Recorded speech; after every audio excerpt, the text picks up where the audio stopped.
Chapter 4. Invitations, a Constant Dream. In my dream, it was very dark, and the only light seemed to be radiating from Edward's skin.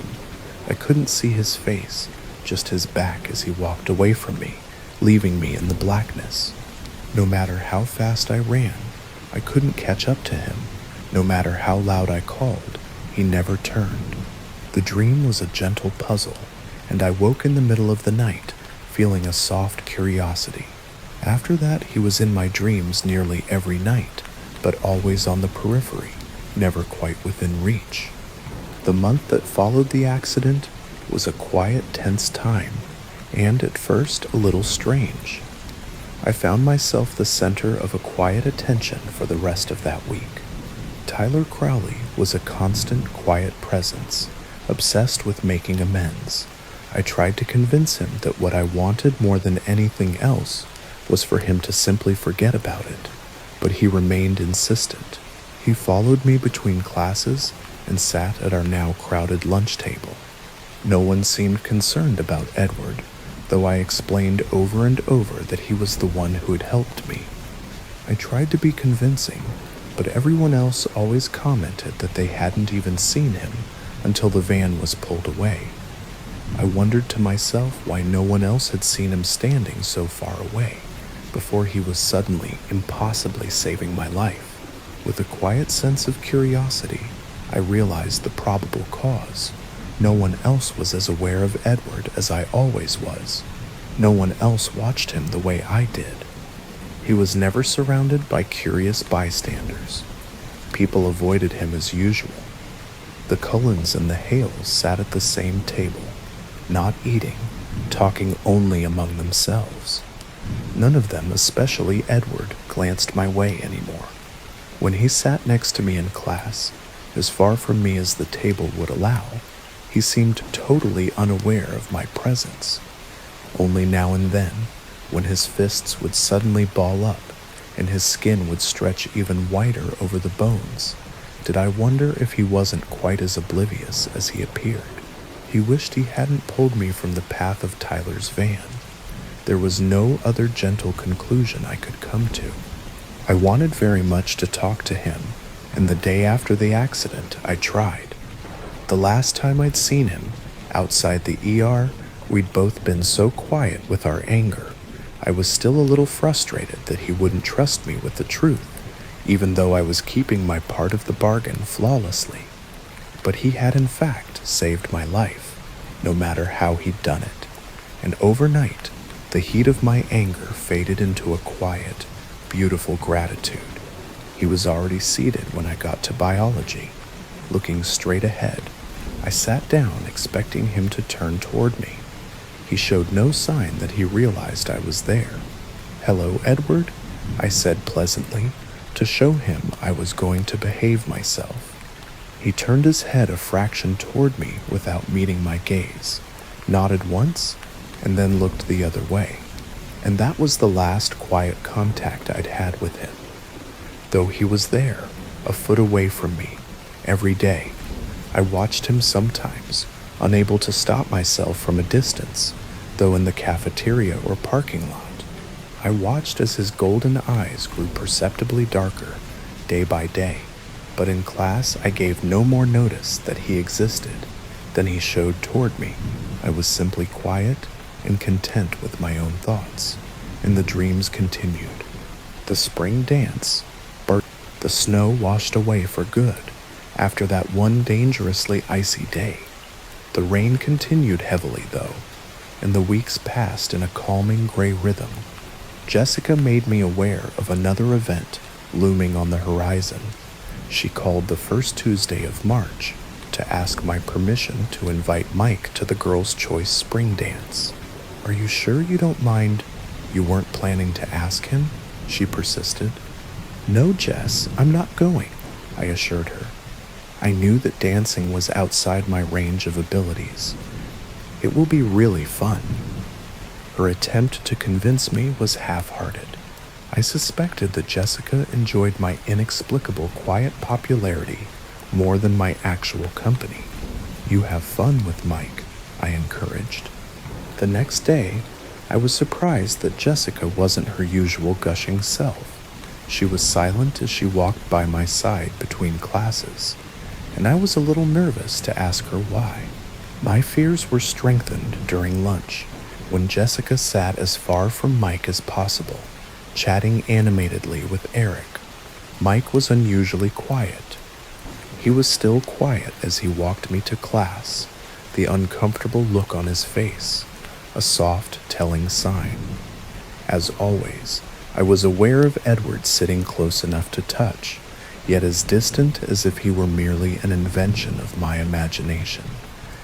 "So," Mike said, looking at the floor, "Jessica asked me to the spring dance." "That's great." I made my voice bright and enthusiastic. "You'll have a lot of fun with Jessica." "Well," he floundered, clearly not happy with my response. I told her I had to think about it. "Why would you do that?" I asked, letting a soft disappointment color my tone. His face was bright red as he looked down again. "I was wondering if you might be planning to ask me." I paused for a moment, feeling a gentle wave of compassion, but I saw from the corner of my eye Edward's head tilt reflexively in my direction. "Mike, I think you should tell her yes," I said. "Did you already ask someone?"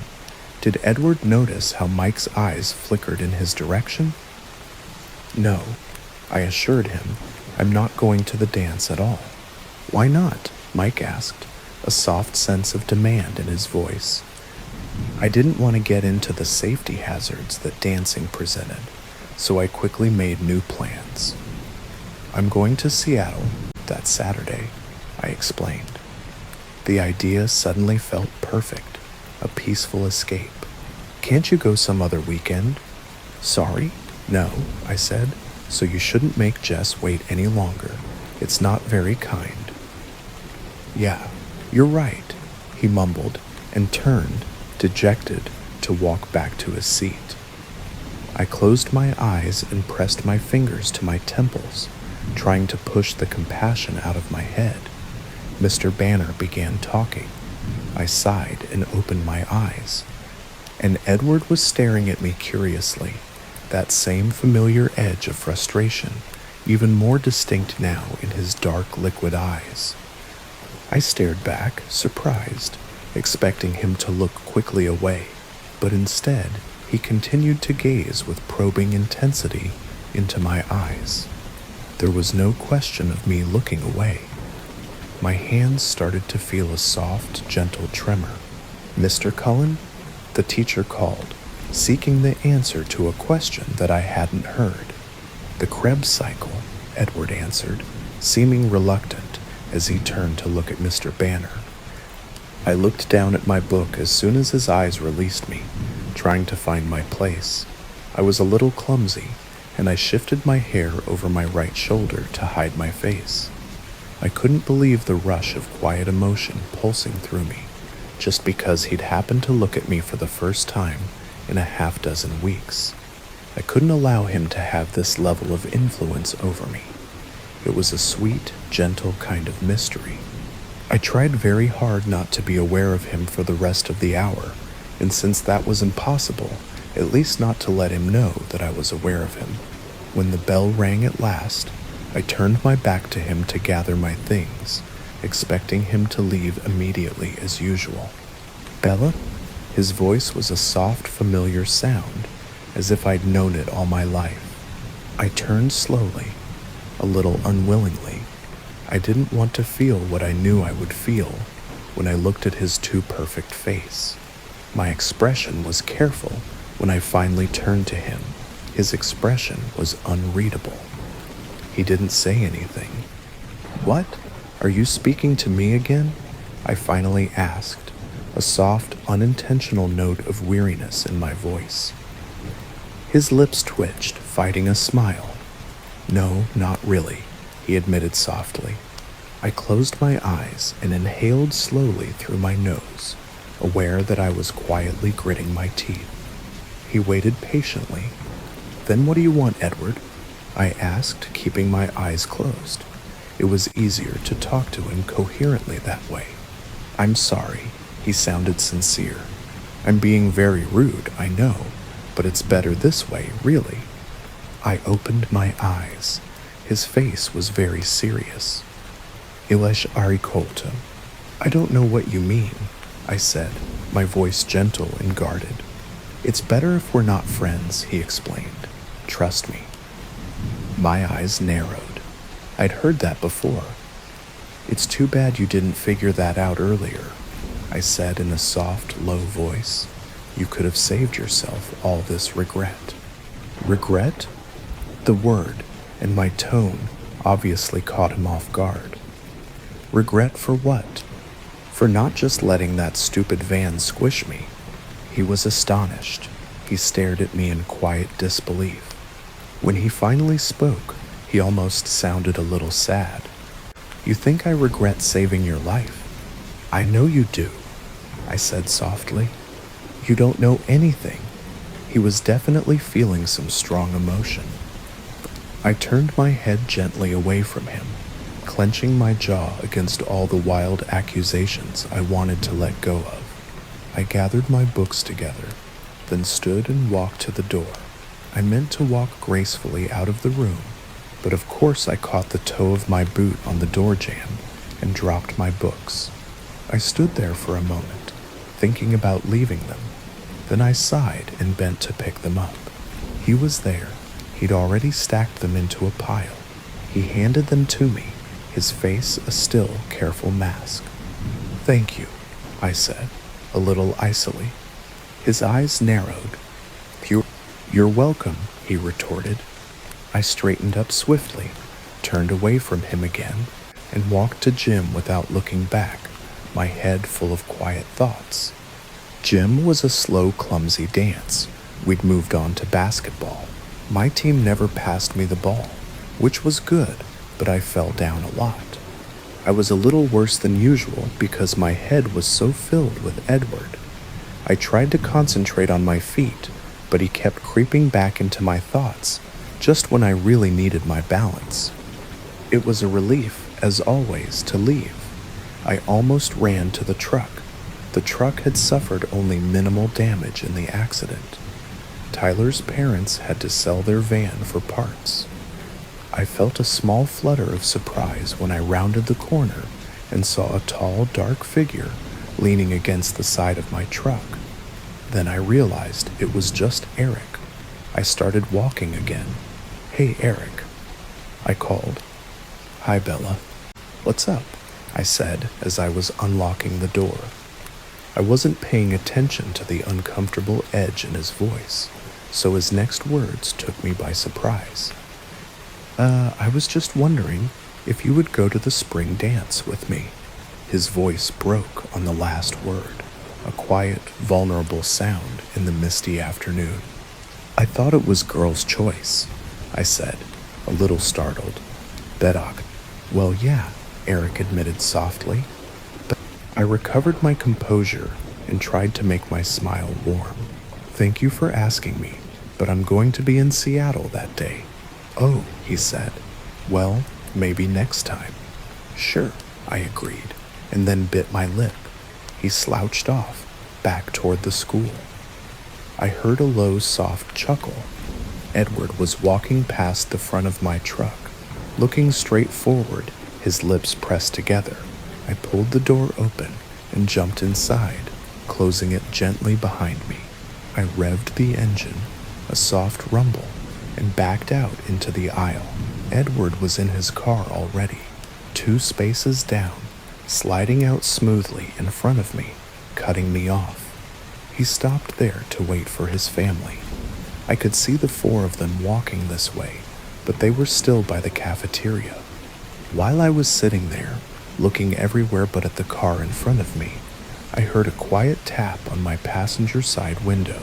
I looked over. It was Tyler. I glanced back in my rearview mirror, a little confused. His car was still running, the door left open. I leaned across the cab to crank the window down. It was stiff, and I only got it halfway down before I gave up. I'm sorry, Tyler. I'm just stuck behind Cullen. My voice was a little low, and I was quietly annoyed. The holdup wasn't my fault. "Oh, I know. I just wanted to ask you something while we're trapped here." He grinned gently. This was a completely surreal and peaceful moment. "Will you ask me to the spring dance?" he continued. "I'm not going to be in town, Tyler." My voice sounded a little soft. I had to remember it wasn't his fault that my patience had been used up for the day. "Yeah, Mike said that," he admitted. "Prepare then. Why?" He shrugged. "I was hoping you were just letting him down easy." I felt a quiet, simple sense of calm. "Sorry, Tyler," I said, working to hide a small, gentle smile. "I really am going out of town." "That's cool. We still have prom." And before I could respond, he was walking back to his car. I could feel a quiet surprise on my face. I looked forward to see Alice, Rosalie, Emmett, and Jasper all sliding into the Volvo. In his rearview mirror, Edward's eyes were on me. He was unquestionably shaking with a soft, quiet laughter, as if he'd heard every word Tyler had said. My foot tingled, a gentle, playful urge toward the gas pedal, but they were all in, and Edward was speeding away. I drove home slowly, carefully, a calm, happy murmur to myself the whole way. A quiet confession. When I got home, I decided to make chicken enchiladas for dinner. It was a long, peaceful process, and it would keep me busy. The scent of simmering onions and chilies filled the house. I tried to concentrate on dicing the chicken, a calm and meditative task, but my head was spinning, trying to analyze every word Edward had spoken today. What did he mean? It was better if we weren't friends. My stomach felt a small, gentle twist as I realized what he must have meant. He must see how absorbed I was by him. He must not want to lead me on. My eyes felt a soft sting, a delayed reaction to the onions. I wasn't interesting, and he was. Interesting, and brilliant, and mysterious, and perfect, and beautiful, and possibly able to lift full-sized vans with one hand. Well, that was fine. I could leave him alone. I would get through my self-imposed sentence here, and then hopefully some school with sunny beaches and palm trees would offer me a scholarship. Charlie seemed to enjoy dinner. "Dad?" I asked when he was almost done. "Yeah, Bella?" I just wanted to let you know that I'm going to Seattle for the day. A week from Saturday," I said. "Why?" He sounded surprised, as if he were unable to imagine something that Forks couldn't offer. "Well, I wanted to get a few books. The library here is pretty limited, and maybe look at some clothes." He fretted a little about Seattle being a big city, but I calmly assured him I was fine. I didn't want to go with him, so I just said, "That's all right, Dad. I'll probably just be in dressing rooms all day. Very boring." He understood. "Oh, okay. Well, the next morning, when I pulled into the parking lot, I deliberately parked as far as possible from the silver Volvo. I didn't want to put myself in the path of too much temptation and end up owing him a new car. Getting out of the cab, I fumbled with my key, and it fell into a puddle at my feet. As I bent to get it, a white hand flashed out and grabbed it before I could. I jerked upright. Edward Cullen was right next to me, leaning casually against my truck. "How do you do that?" I asked in a tone of amazed wonder. "Do what?" He held my key out as he spoke. As I reached for it, he dropped it into my palm. "Appear out of thin air. Bella, it's not my fault if you are exceptionally unobservant." His voice was quiet, a soft velvet hum. I gave him a direct, questioning look. His eyes were light again today, a deep golden honey color. "Why the traffic jam last night?" I demanded, still looking away. "I thought you were supposed to be pretending I don't exist, not irritating me to death." That was for Tyler's sake, not mine. I had to give him his chance. He snickered softly. You? I gasped, unable to find a word. It felt like the heat of my calm frustration should physically burn him. But he only seemed more amused. And I'm not pretending you don't exist, he continued. So you are trying to irritate me to death? Since Tyler's van didn't do the job? A flash of gold appeared in his eyes, his lips pressed into a hard line, all signs of humor gone. Bella, you are utterly absurd, he said, his low voice cold and clear. My palms tingled. I wanted so badly to reach for something, anything. I turned my back and started to walk away. Wait, he called. I kept walking, sloshing calmly through the rain, but he was next to me, easily keeping pace. I'm sorry, that was rude, he said as we walked. I ignored him.